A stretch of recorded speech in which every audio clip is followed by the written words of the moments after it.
സൽമാനെ ഇങ്ങനെ വിഷമിക്കാതെ. നിന്റെ മുഞ്ചത്തെ ഏതോ ഒരുത്തിന്റെ കൂടെ ഉണ്ട്, ഏതോ ഒരു വീട്ടിൽ ഉണ്ട്. കൊച്ചിലെ വലിയ ആൾക്കാർ ഗൾഫിൽ പോയി പെണ്ണെട്ടുന്നുണ്ട് ഗൾഫിൽ പോയതാ.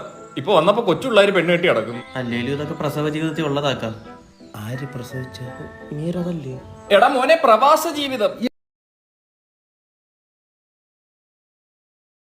എടാ നീ ഇവനൊരു പെണ്ണാലോനായിട്ട് വന്നല്ലേ? അതൊന്ന് പോയി കണ്ടാ മതി. എന്റെ കുടുംബത്തിന് പറ്റിയ കുടുംബമാണോ? ഇത്രയും മഞ്ഞ കുടുംബം അല്ലേലും ഓക്കെയാണ്.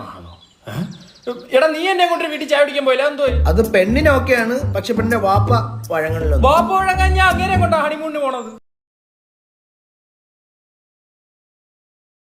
സമ്മതിക്കല്ലെന്ന്, നിന്നെ കാണാൻ ഒരു ബർക്കത്തിന്റെ കുറവുണ്ട്. കാണാൻ പോഷാഹാരത്തിന്റെ കുറവുണ്ടെന്ന് കേട്ടിട്ട് ഈ ബർക്കത്ത് ഈത്തപ്പഴൊക്കെ ഇത് എവിടുന്ന്? ഇക്ക അവിടെ അറബി എന്ത് പറയുന്നു?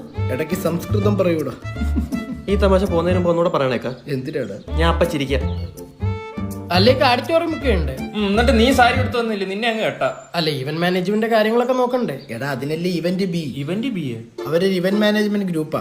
ഫെബ്രുവരി 8 തീയതി പെരിന്തൽമണ്ണയിൽ വെച്ച് അവരൊരു വെഡിങ് എക്സ്പോ നടത്തുന്നുണ്ട്. അതായത് അവർ കല്യാണം നടത്തുവാണെങ്കിലുള്ള സ്റ്റേജ് ഡെക്കറേഷൻ, മേക്കപ്പ്, ഫോട്ടോഗ്രാഫി എന്നിന് ഫുഡ് വരെ നിനക്ക് ഇഷ്ടപ്പെട്ടത് സെലക്ട് ചെയ്ത് ബുക്ക് ചെയ്യാൻ പറ്റും. പിന്നെ അന്ന് വരുന്ന ലക്കി ഡ്രോയിൽ സെലക്ട് ആവുന്ന ഒരാൾക്ക് 5 ലക്ഷം രൂപയുടെ ഒരു ഇവന്റ് അവർ ഫ്രീ ആയിട്ട് നടത്തിക്കൊടുക്കും. ഇനി നിന്റെ കാശിലെ തന്നെ അവർ EMI ആയിട്ട് കല്യാണം നടത്തി തരും. രജിസ്ട്രേഷൻ സ്റ്റാർട്ട് ആയിട്ടുണ്ട്. എന്നാ ഇപ്പൊ തന്നെ രജിസ്റ്റർ ചെയ്യാം. പെണ്ണില്ല. അത് നമ്മൾ ഓർത്തില്ലേക്ക. അതവര് തരില്ലേ?